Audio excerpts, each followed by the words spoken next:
Have you ever stood beside a brand new car in a dealership, breathing in that unique cocktail of plastic and adhesive, and felt a strange, unspoken sense of impermanence? You run your hand over the glossy paint, tap on the vast touchscreen, and a quiet thought whispers in the back of your mind.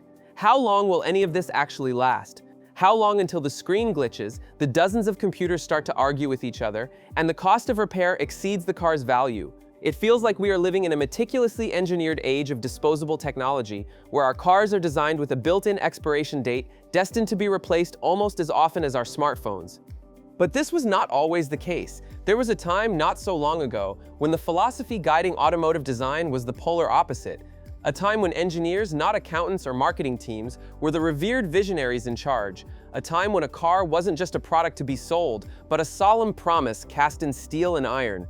A promise of quality, of unwavering durability, and of a stubborn, mechanical refusal to ever give up. We are not talking about mere reliability here. We're talking about a level of over-engineering that by today's standards would be considered corporate malpractice. We're talking about machines built to serve not just one owner, but generations. Today, we are taking an exhaustive deep dive into 10 legendary vehicles that were designed and built to outlive you, your children, and quite possibly civilization itself. So settle in, because this is not just a list. This is a journey into the very heart of automotive immortality. Number 10, the apocalypse-ready box Jeep Cherokee XJ. In the early 1980s, the SUV as we know it didn't exist. You had truck-based behemoths like the Chevy Suburban or rugged primitive off-roaders like the Jeep CJ. There was no middle ground. Then in 1984, American Motors Corporation AMC, then the parent company of Jeep, unveiled a vehicle that would change everything. The Cherokee XJ. It was a complete game changer. While its competitors were built like heavy trucks with a separate body bolted onto a rigid ladder frame, the XJ pioneered the use of a lightweight yet incredibly strong unibody construction, more akin to an aircraft's fuselage. This design made it handle better on the road, get better fuel economy, and yet through clever engineering, it remained an absolute beast off-road. But the true secret to its legendary immortality, the core reason it has a massive global cult following to this day, lies under its long flat hood, the AMC 4.0-liter inline-six engine. This motor was not a high-revving, high-tech marvel. It was the final evolution of a design that dated back decades, a simple pushrod cast-iron giant. Inline-six engines are naturally balanced, which makes them inherently smooth and durable, putting less stress on internal components. The 4.0L was a long-stroke engine, meaning the piston travels a long distance in the cylinder, a design perfect for generating immense low RPM torque, exactly what you need for crawling over rocks and through mud. It was so understressed in its design that it seemed to view high mileage as a personal challenge. These engines regularly hit 300,000 miles without needing a major rebuild, all while being subjected to the worst kinds of abuse and neglect imaginable. The rest of the XJ was just as brutally simple and effective. The command track four-wheel drive system wasn't operated by a fragile electronic button on the dash. It was engaged with a sturdy, satisfying mechanical lever on the floor. You felt it clunk into gear, a direct physical connection between you and the machine. There were no complex computers or a litany of sensors to fail you when you were miles from civilization. Its simplicity was its strength. This raw simplicity and unbelievable toughness is why the United States Postal Service bought tens of thousands of them for their rural mail routes, arguably one of the most punishing driving cycles a vehicle can possibly endure, with constant stop-starts, rough roads, and extreme weather. Today, the global community of enthusiasts known as the XJ Mafia isn't just a fan club, it's a testament to a vehicle that was accidentally perfect. It was a simple, honest, practical, and practically unkillable piece of American automotive history. Number 9, America's tireless workhorse, Ford Crown Victoria. Some cars are built for comfort, others are built for speed. The Ford Crown Victoria was built for war, not a literal war, but a daily grinding war against potholes, curb jumps, neglect, and the sheer unrelenting physics of constant 24/7 use.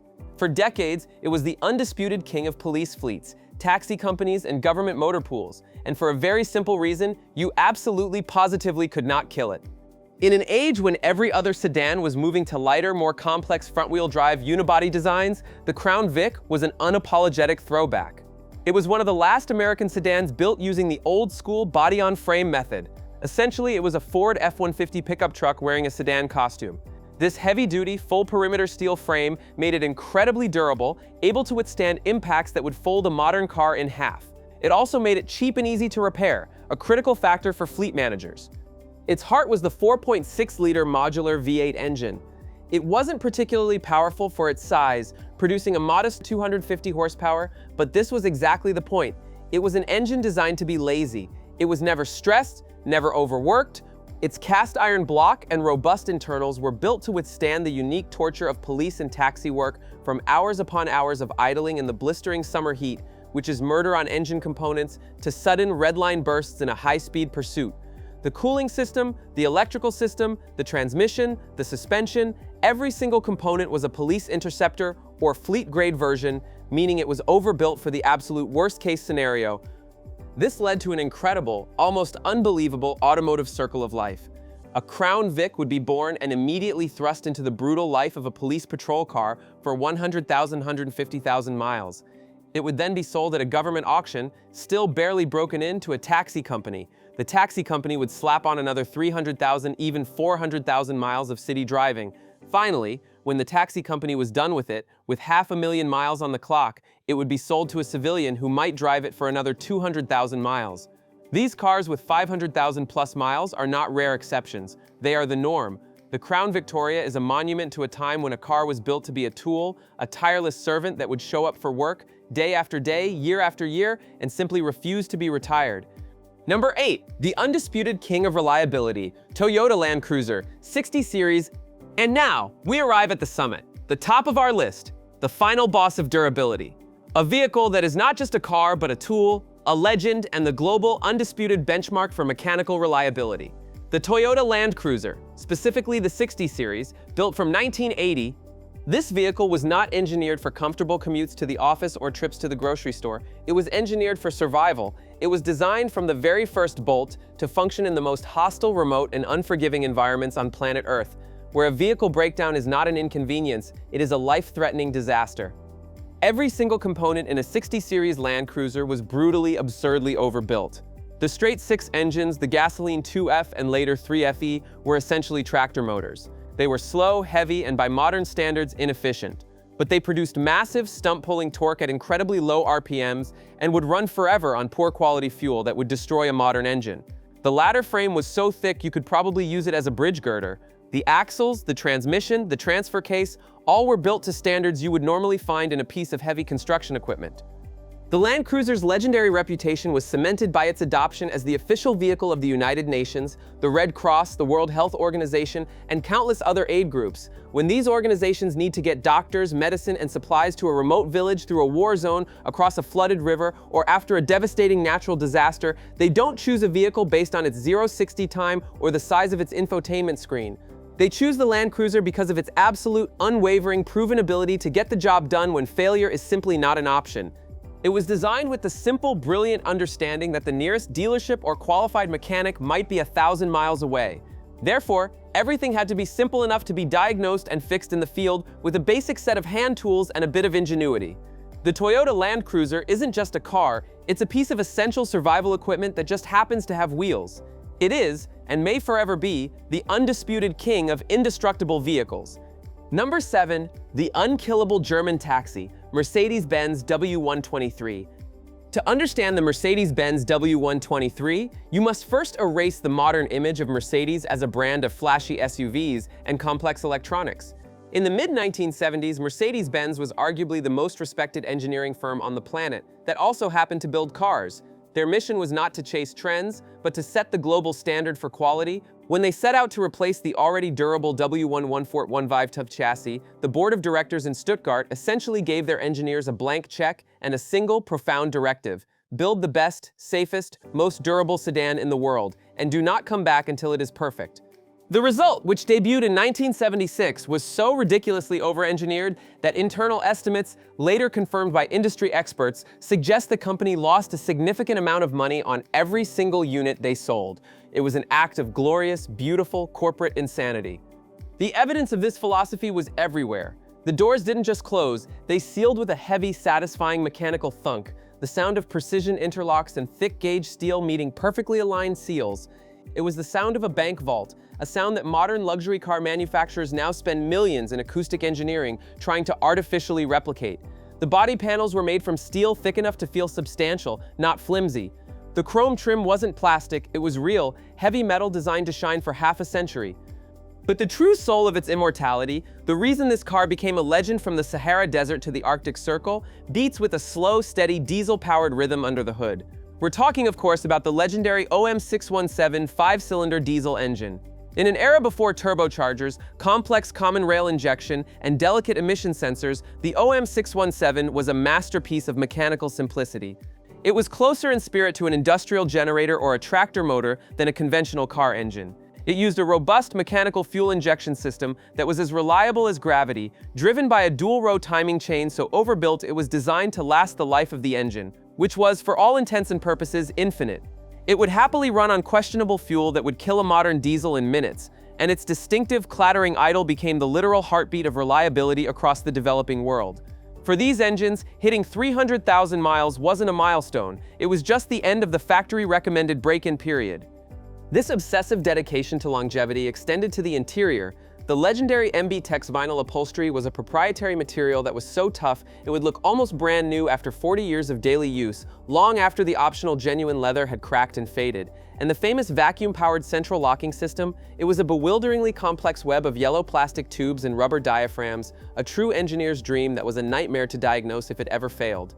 But it was chosen for a reason. In the 1970s, small electric motors were a common failure point. The Mercedes vacuum system, once sealed, could work flawlessly for decades. The proof of this magnificent over-engineering is still on the road today.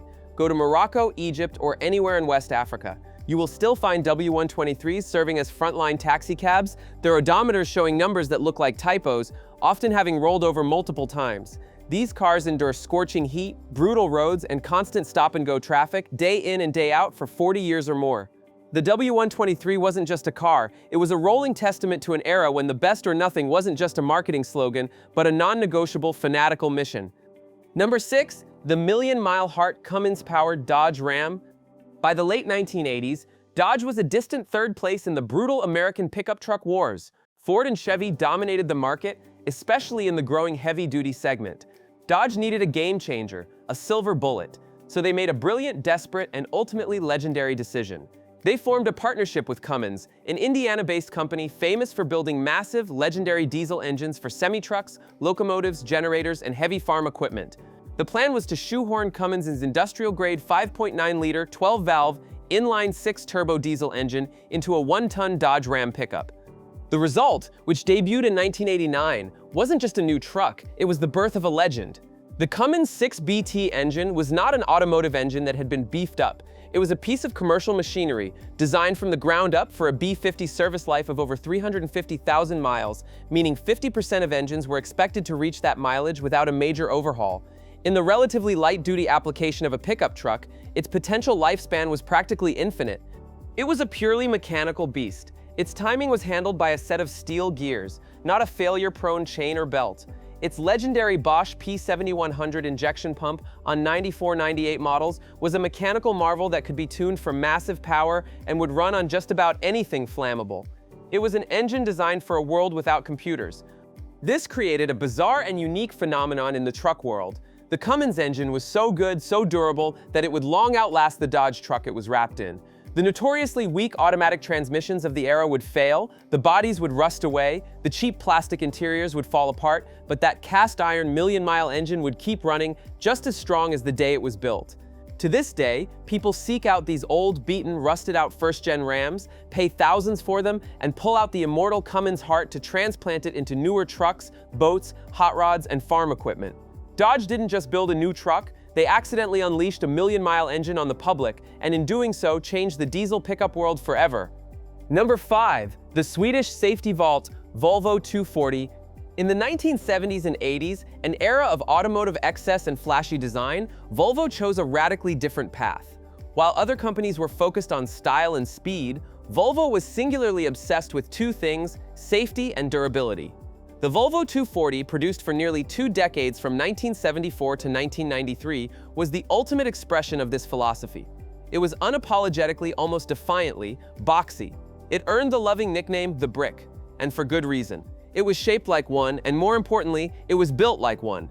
This car was born from a philosophy where passenger safety was not just a feature, it was the entire reason for the car's existence. Volvo built these cars like mobile safety vaults, pioneering concepts that are now industry standards. They had rigidly reinforced passenger cages, massive front and rear crumple zones designed to absorb impact energy, and three-point seatbelts as standard equipment decades before they were mandated by law. Under the hood, the cast-iron B-series engines, affectionately known to enthusiasts as red blocks for the color they were often painted, were so ridiculously overbuilt they have become the stuff of legend. These simple, single overhead cam four-cylinder motors were designed to be incredibly easy to work on, with cavernous engine bays that a mechanic could practically climb inside. The internals were robust and the engines were under-stressed. It is not uncommon to find a Volvo 240 with 400,000 or 500,000 miles on the original, unopened engine. There are well-documented, verified cases of them passing the 1 million mile mark, and even a famous 3 million mile example. The 2040 became an anti-status symbol. It was the chosen car of university professors, architects, engineers, and intensely practical people who valued logic, reason, and longevity over flashy looks and fleeting trends. In places like Portland, Oregon, or Berkeley, California, a well-worn Volvo 240 is practically a political statement on wheels. It says, "I reject consumer culture.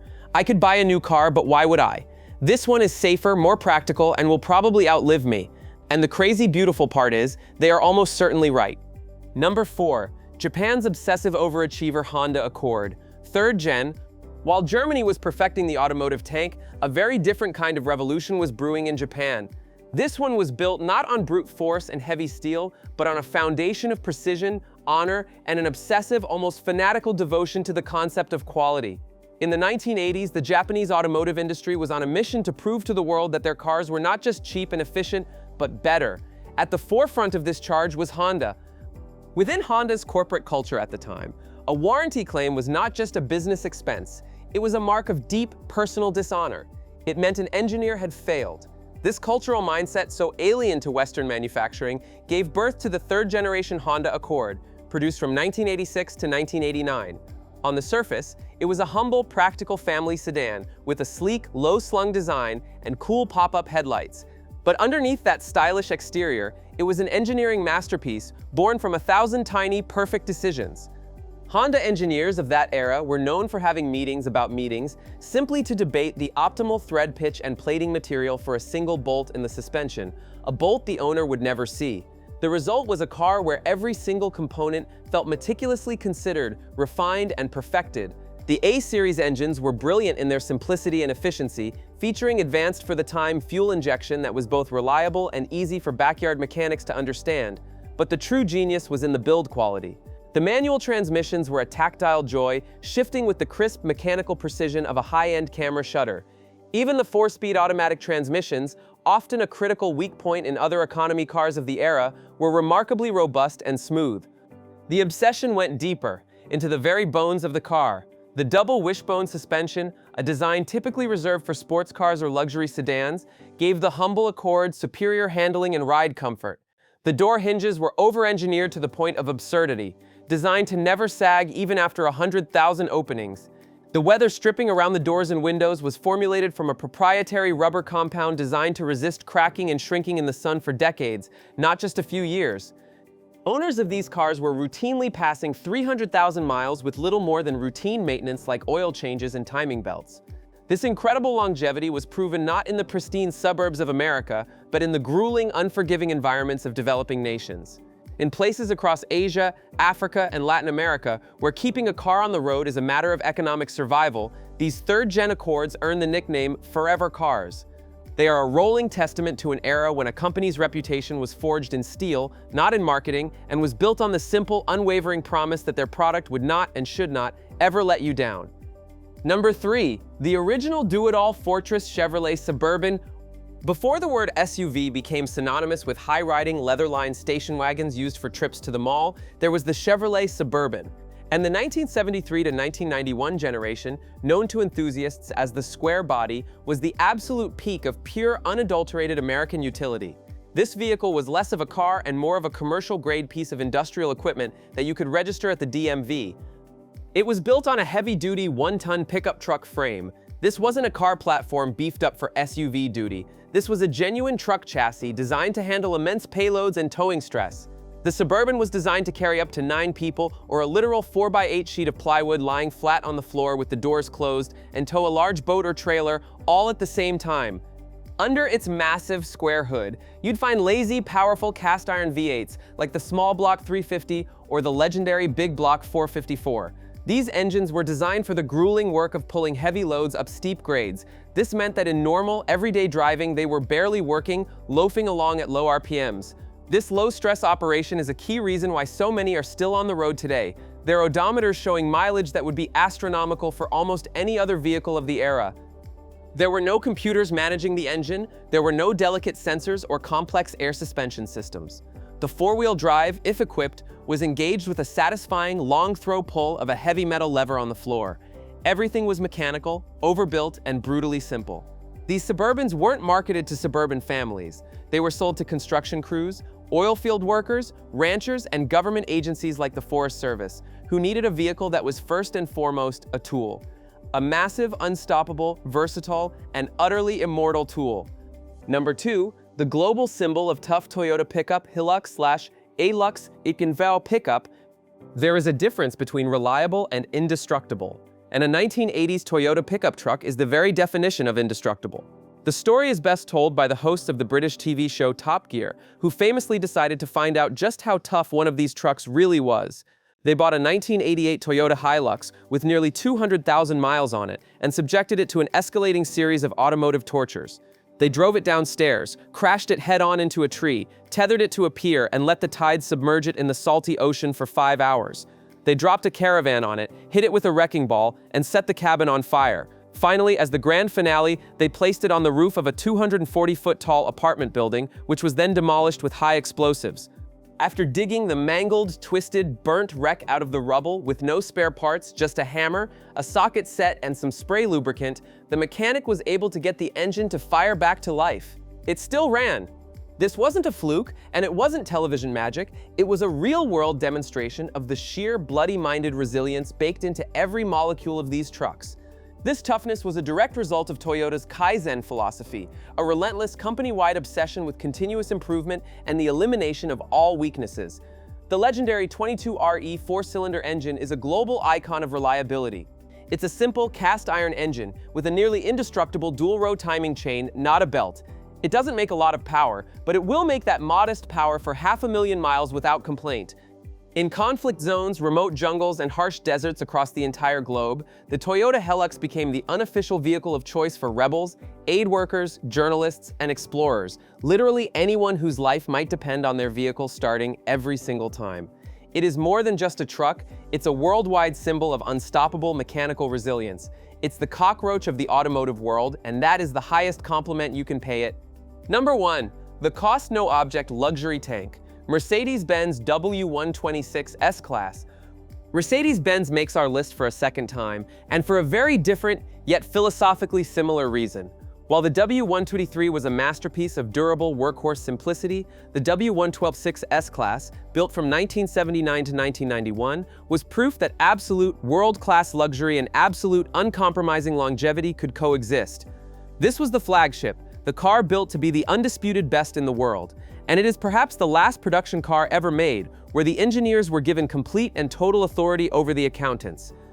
The level of over-engineering in the W126 was, even for Mercedes, pathological. The body was constructed from high-strength, low-alloy steel and was one of the first cars to undergo extensive galvanization to make rust a theoretical problem rather than an eventual inevitability. The paint wasn't just sprayed on, it was applied in multiple thick layers with an obsessive multi-stage process designed to still hold a deep, lustrous shine after decades in the harsh sun. The engines, whether the smooth inline-6 or the legendary all-aluminum V8s, were masterpieces of smooth, under-stressed power. They were designed not for frantic, high RPM racing, but for serene, silent, high-speed cruising on the Autobahn, hour after hour, year after year. They would do this for hundreds of thousands of miles, with just basic, routine care. The W126 was packed with advanced technology that was years ahead of its time, like standard airbags, a world-first, anti-lock brakes, and seatbelt pre-tensioners. But every one of these advanced systems was designed with incredible redundancy and mechanical fail-safes.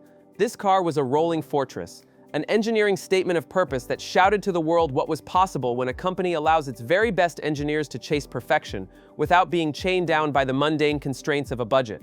It was, and still is, a timeless monument to automotive excellence.